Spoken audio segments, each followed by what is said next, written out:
माननीय Shri Deepak Prakash ji, issue of brain drain और कोयला, तांबा, सोना, ग्रेनाइट, यूरेनियम, लिथियम, बॉक्साइट, ऐसे अनेक खनिज संपदा से परिपूर्ण प्रदेश है सर।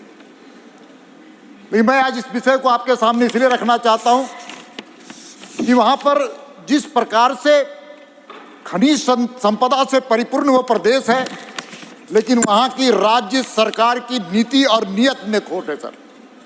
केंद्र सरकार के लगातार सारे फॉर्मेलिटी पूरा करने के बावजूद वहां की राज्य की सरकार आयरन ओर एक भी वहां पर खोलने के लिए, वो एक तरह से बंद करने के लिए विवश कर रही है सर। वहां एक भी आयरन ओर खुला हुआ नहीं है सर।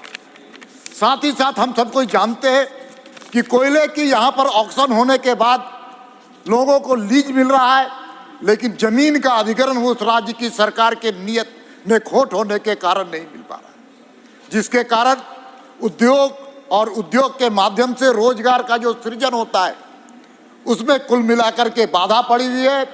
और वहां से उद्योग और उद्योगपति लगातार पलायन कर रहे हैं दूसरे प्रदेश में, और रोजगार के अवसर में जो लोग बेरोजगारी को तो झेल ही रहे हैं, साथ ही साथ ऐसे कई अपराधी, संगठित अपराधी गिरोह में अपने आप को शामिल कर रहे हैं सर।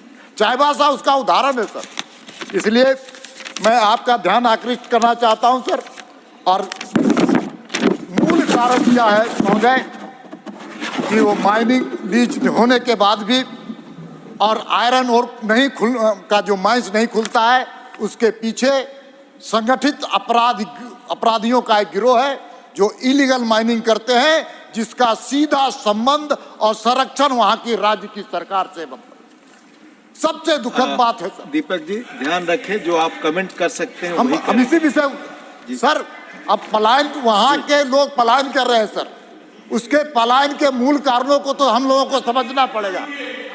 हम केरल की बात नहीं कर रहे हैं, हम केरल की बात नहीं कर रहे, केरल की बात नहीं कर रहे, हम भ्रष्टाचार की भी बात नहीं कर रहे, वहाँ के जमीन घोटाले की बात नहीं कर रहे, वहाँ के शराब घोटाले की भी बात नहीं कर रहे, वहाँ पर कोयले घोटाले की भी बात मैं नहीं कर रहा हूँ। मैं तो वहाँ जी आपका समय खत्म होने वाला है, आप अपने मुद्दे पर बोलिए, अपने मुद्दे पर बोलिए महोदय। हम सबको जानते हैं रोजगार के सृजन के लिए। टाइम खत्म, आपका समय खत्म हो गया।